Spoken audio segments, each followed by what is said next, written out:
Hey friends, it's that time again. So, if you're new, here's the usual disclaimer. This isn't a commentary channel, I just like to talk about things sometimes, and today I want to rant about AI. Thanks to the likes of DALL-E, Midjourney, and other programs I won't list, there's been a lot of discussion online about whether or not media generated by artificial intelligence should be considered art. Now, my short answer is no, but I wanted to dive deeper into that for a minute because short isn't always simple. For context, I'm an artist of all sorts, including digital art and design, and I've done commercial work in several areas. I don't think that's notably relevant to my take on this, but I mention it because you might. To start, I've always considered art to be a pretentious construct that arbitrarily elevates one thing above another. So much so that it's only in recent years that I even refer to myself as an artist for brevity's sake. I identify as a creator. And since I'm posting this on my gaming channel, I want to emphasize that calling myself a creator has nothing to do with YouTube. I've always identified that way because I create creative things, and I don't feel the need to filter that through any other lens. That said, I respect established meanings. I don't like the construct of art, but it exists, so I adhere to how it's generally traditionally defined, and I only broaden that definition when it seems necessary, meaningful, and true. Fundamentally, I believe that what we call art can and must evolve as we discover new ways to create creative things, but one measure that shouldn't be removed from that definition is who creates the creative thing, along with how and why. It's only art if a human creates it, that's the who, with their own skill and talent, that's the how, with the intent to create a creative thing, that's the why. So that's my definition, and I'm not conflicted about it in the least. If one of those rules isn't met, it isn't art. Now, this is the part where you'd rattle off a bunch of whatabouteries, and I'd point out that my definition shouldn't be taken at face value, because I can almost guarantee that I make exceptions for whatever you assume wouldn't count. And like I said earlier, I expand my definition when it makes sense. It just so happens that I find nothing true, meaningful, or necessary about extending the label of art to something a program spat out, and this is my explanation why. For one thing, it betrays the heart of the construct itself. Art isn't a product of nature like water or stones. It doesn't predate us. It doesn't exist. Yet we made it a thing because we recognize that something exists inside us separate from animal instinct and the utilitarian drive to make things that are useful. We knew there was something more, something unique to our species that drove us to create for the sake of creating and to impart meaning to those creations or derive meaning from them. So art may be a pretentious construct, but it's a distinctly human one. Can a machine create? Yes, as can an elephant with a paintbrush shoved into its trunk or a monkey given a drum. But as sappy as this is going to sound, art was born from our singular, enigmatic call to bring something forth from nothing with abstract purpose. Without that foundation, it isn't art. It's just a thing that was made. It can look like art, and we can appreciate its qualities like art, but it isn't art by definition. So, like I said, the question of AI-generated work being art or not is an easy one for me because it fails at the first criterion. Artificial intelligence isn't human. It doesn't matter that it was programmed by humans or that it learned from humans. It isn't human itself. Nothing it creates is art. Even if we manage to one day create an AI with all the trappings of human talent and expression, that intelligence would still be artificial. Any drive to create for the sake of creation or to impart or derive meaning from it would be manufactured, a product of our design. To be fair, you could argue that everything we make is by design too, because God created us, but this isn't a religious debate, and I'm agnostic. My views don't typically hinge on the existence of a deity. Though for the record, if God exists and did make us, I think the more interesting question would be if we're art. Did he create us as a form of expression to impart meaning to the universe and to his own existence? Chat amongst yourselves, kids. Anyway, I want to dive deeper now, right? Because there are a few things I haven't touched on yet that are integral to this discussion. And the first is separating the art we create from the art we perceive. The art we create is artwork, a work of art, an art of work. However you want to put it, it's the thing I've been talking about for the past too many minutes. On the other hand, the art we perceive isn't art by definition, but we see it as artful in some way. It evokes the same feelings as art, or shares the same aesthetic. It even inspires it. A dewy spiderweb twinkling in the moonlight, the marbling of colorful frosting as it's folded together, cracks in the pavement that look like a subway map, the disquieting haze of a fog settling over the moors because I'm an English governess and it's 1793. None of these things are art, but we use the language of art to describe them, and they can trigger the same response that tells us something meaningful is there even though there isn't. It's all a part of that strange, quiet conversation we have with ourselves and the world around us. Art is how that inner dialogue manifests. It translates a language we can't speak otherwise. In that way, I can look at AI-generated media and derive the same pleasure or pain, see all the same beauty or ugliness as I could in something an artist actually made. That still doesn't make it art, it's just reminiscent. Another important distinction between the art we make and the art we perceive is that any meaning we find in the art we perceive wasn't imparted because there was nothing to impart it. And I know what you're thinking. In terms of AI, isn't meaning imparted by the person feeding it prompts? Yes. Unlike the other examples I gave, AI-generated work has a human component. The AI itself doesn't impart meaning, we do. It just tries to interpret it. Our words soliciting its mimicry give it purpose, so how meaningful the final product is depends on how fully the AI is able to execute our intent. It's not very meaningful at all if it doesn't get at what we're trying to get at. The fact that meaning is present in some capacity isn't really the point, though. I never said AI-generated media was meaningless. I said it isn't art. What matters is how much direct control we have over the final product, because it answers the most important question of all. When is a tool not a tool? I said that it doesn't make sense to extend my definition of art to AI-generated media, but to further explain why and what it would take to change my mind, let's talk about photography. A little backstory first in case you missed it. The AI debate got even spicier when it was reported that someone submitted a painting generated by Midjourney to a competition and it won first place. I'll link to a place where you can read about that, but it's worth noting that they won in the digital art category. It's not like they printed something on a canvas and presented it as a real painting. I think everyone would have lost their damn minds if they did that, but people were still pretty pissed. Now, I stay out of the AI versus art debate in general as far as not tweeting at strangers about it, because it's one of those topics where I don't care what strangers think anyway, and I don't care enough about what I think to fight someone over it. But I saw a comment in response to that news that baffled me, and it's relevant to the point I want to make here, so I'll share it. Someone compared AI-generated art to photography, suggesting that generating a painting with a computer is the same as capturing a picture with a camera, because all the photographer is doing is going through the images to pick the best one. I could say that's the dumbest shit I've read all week and leave it at that, but I'd rather explain why it's wrong. And feel free to accuse me of bias since I'm a photographer too. I won't deny it, I'm fully biased against stupid things. But if we're gonna talk about art, we might as well talk about that OG of art known as painting. A painter's tools are his brush, his paint, and his canvas, and he uses those tools to either capture the image in front of him or the image inside his head. And the nature of painting being a physical medium means that a painter has to add, take away, and adjust until he's happy with the work.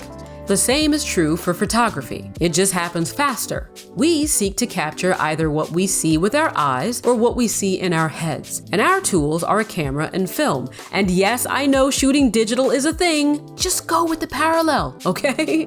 So, the problem with this twit, which is my affectionate term for Twitter users, and definitely not me calling this person a fool, is that they underestimate how much control a photographer has over the final image. In a world of high-resolution camera phones where everything is automatic and, funny enough, AI works in the background to tweak and improve images on the fly, I understand how someone could think that photography is pointing a camera, clicking a button, and hoping for the best. But photography is what happens before that. It's the frame we capture with our eyes. It's our artistic vision that we already see or anticipate seeing, and the creative choices we make to ensure that our camera acts as an extension of that. It's knowing which lens to attach, what depth of field to aim for, what exposure to set, which type of film to use and what speed, or in the case of digital, which mode and ISO. It's knowing how to compose the shot and from what distance, or when to close the shutter and for how long. It's understanding light and shadows and how to manipulate them. It's grasping perspective, color, contour, contrast, and mood. I could hand anyone my camera and tell them to take a picture of the same thing I took a picture of, and our photos would still be night and day, because the camera isn't the artist. The camera is the tool. You can't replicate my photography just by using the same equipment any more than I can paint like Rembrandt just by using the same palette and brush. Only people with enough knowledge to recognize how an image was painted or shot and enough talent and skill to reproduce it could come close. To confuse a photographer's desire to sometimes labor over which frames we like best with the camera doing all the work is nonsense. We don't tell the camera, hey, take a cool pic of the mountain, swing it around while it does stuff, and then check to see if it got anything good. Not unless that's our gimmick. People have done stranger. Instead, we direct it. What it sees, what it captures, is a conscious decision on our part. Sure, we may sometimes capture something cooler than we intended, or hate what we shot in the end, but we're always in control. The result is a direct product of our individual style, effort, craft, and muse, not the camera. Can the same be said for AI-generated media? Is it not true that anyone could enter the same prompts and get the same results, whether they're an artist or not? Whether they even have a creative bone in their body? They don't even need to be programmers who understand how AI works. They just push buttons and out comes art. A painter needs to understand paint. A musician needs to understand music. What does an AI artist need to understand? How to type? How to pick the right words to get the thing to do what you want it to do? There's a name for that, you know. It's called a text adventure. When the distance between the creator and the creation becomes so vast that the creator needs nothing of their own to create, the tool is no longer a tool. It becomes the creator. And when AI is the creator, the creation isn't art. But I've said that a few times now already, so let's start wrapping this up with my final points and another sip of my seltzer. It's hot, and I don't know why I took one out of the case instead of taking one out of the fridge, but whatever. As someone who's watched every single creative thing I'm paid to do be systematically supplanted over the last 20 years by sleek gadgets with robust software powered by artificial intelligence, the only thing I find more absurd than calling AI-generated media art is the argument that we shouldn't see it as a replacement of us. It's just a tool artists can use to make our work easier and expand the horizons of what we can achieve. It's an interesting take that we shouldn't view AI as a replacement for what we do, given that demand for what we do is what drives how AI is built. When is the last time you saw AI being used for something society lacks? Something novel that would push humanity forward, as opposed to it being used to do something we already do. If you take only one thing away from my rambling today, it's that AI isn't about programming computers to do things humans can't. It's about developing systems to do things only we can. So it isn't a matter of perspective. The replacement is in the name. The goal of artificial intelligence is to perform tasks that presently require human intelligence. Big things like surgery and driving vehicles. Little things like having a chat or recommending a film you might like based on other films that you liked. And more nebulous things like making art. The folks who say we shouldn't fear AI coming for our collective wigs are right about one thing though. AI is a tool, just not for us. I'll tell you a little story before I finish this up. One of many things I used to do as a freelance editor was restoration, specifically realistic coloring of black and white or aged photos. Now, if you're someone who's done that, you know that it requires a lot of time and attention to detail, and I remember when apps first started dipping their toes in that water. The results were certainly fast, but they were awful. And I know because most of the people looking to pay someone for the service were only as hell-bent on it as they were because they tried the automated stuff first and realized it sucked. Back then, I remember hearing the same song I hear whenever something is soon to be automated. Don't worry about tech replacing you. Sure, it's fast and it's cheap, but it doesn't do things as well as you do.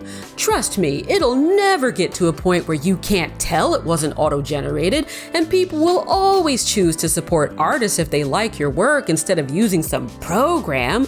Just see it as a tool to make your job easier. Fast forward to years later when AI is not only fantastic at it, but good enough to nail it in one click most of the time, and I have to wonder what job that makes easier exactly when the job is already fucking done. It doesn't help me, it does it for me. And you'd think that would be great until you remember that it does it for everyone else too, including the people who only turned to artists in the first place because tech wasn't good enough yet. What do you think they do now that it is? But that was just one example of dozens, and it's a tiny one. The more complex, highly skilled work I made the most from, like fantasy artwork and digital composites, is the kind that more sophisticated AI like Midjourney are perfecting now. And I'll be honest, I'm not that mad about it because it was only a matter of time. I shot fashion and beauty professionally long before smartphones were a thing.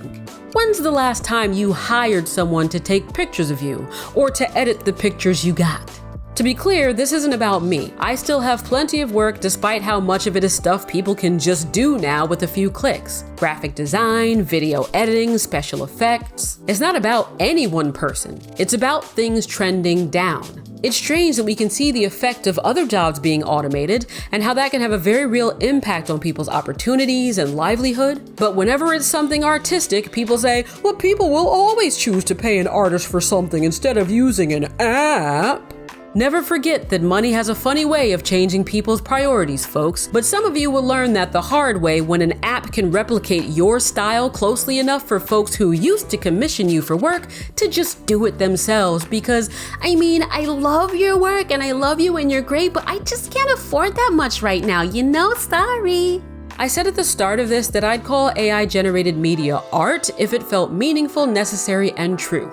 Well, it doesn't feel true. The inner voice that compels me to create is the same one that rejects AI for the imposter that it is. And it doesn't seem necessary either. Now, don't get me wrong, AI is incredibly useful in many fields because anything that can be automated intelligently has the potential to save time and money, even lives. But in art? Is there a crisis that would be solved by everyone being able to pop out Picassos at the drop of a hat? Are we in danger of losing music forever unless computers learn how to spit bars? Maybe we'll finally get a handle on climate change once AI can generate a convincing TikTok about it. Perfecting AI's ability to mimic human creativity isn't necessary, it's lucrative, and it falls squarely under the umbrella of being so preoccupied with whether or not they could that they didn't stop to think if they should. And I won't even ask if it's meaningful. If anything, its inclusion would make art meaningless. What profound statement is there to be made if a program can do what you do, only faster and eventually better? What enlightenment is to be found in that when we've seen time and again how little weight things have, how little thought they're given once they're easy to do? But I'm a reasonable lady. I'm open to viewing the manipulation of AI to generate art as an art form in itself if the controls are direct enough and fine-tuned enough that it requires human talent, knowledge, and skill to master, as opposed to now when all it seems to need is better programming because the issue is on AI's end, not the user's. It's like people who make music with the beat boops and the blip blops and the noises and the loops and effects. You know, electronic musicians like that guy, Mark Ribeye, I don't remember how it's pronounced. Setting aside that he can play the piano and sing, even if all he was doing was mixing and looping and sampling, his creations would still be art because they're a direct extension of him. You couldn't just walk up on the stage knowing nothing about nothing, hit a button, and spit out what he does. And if it did by some miracle spit out something just as good, it still wouldn't be the art that we create. It would only be the art that we perceive, a thing that was made. So the solution for me, if ever I'm to consider AI-generated media art, is for the human to AI contribution ratio to be more like 90-10 than 10-90. Barring that, I feel the same about AI as I do about competitive gaming. It's a sport, but it's not an athletic sport. So calling it something else that spoke more to what it is, esports, was the right thing to do. As long as gamers don't start likening themselves to physical athletes, which some have done, and it's stupid, there's no issue. In the same vein, I'd be fine with AI-generated media carving out its own niche to differentiate it from human-generated art, and definitely not just calling itself digital art, considering that art where the computer only serves as a substitute for paper is a thing. Drawing and painting by hand on a screen is still far removed from telling software what you want it to make and it trying to make it based on what it learned from art that people drew and painted by hand. Alas, it seems some people are hell-bent on insisting that the two are one and the same, and we'll just have to agree to fucking disagree, I guess. Anyway, bringing this to a close because I'm tired and don't want to talk anymore, and also I'm hungry, but I think I'm more tired than I'm hungry, so I don't think I'll eat. I wanted to briefly explain why I call art a pretentious construct. It isn't inherently so. At its core, it's just a word that embodies the powerful fruit of our inner labor. We made it pretentious because we decided not to define it by that lust for creation, but by weird social and cultural hierarchies and value systems. A gorgeous mural on a building? That's not art, it's defacing property. And that movie isn't art because I don't like how it's shot and I think the story is dumb-a-lum. Hip-hop dancing isn't art, not like ballet, it's just people jumping up and down, shaking their twerkalooties and wafting their hoo-has. How strange that some are quick to tell a human their work isn't art, but they'll bend over backwards to defend the artistic integrity of lines of code. I'm done.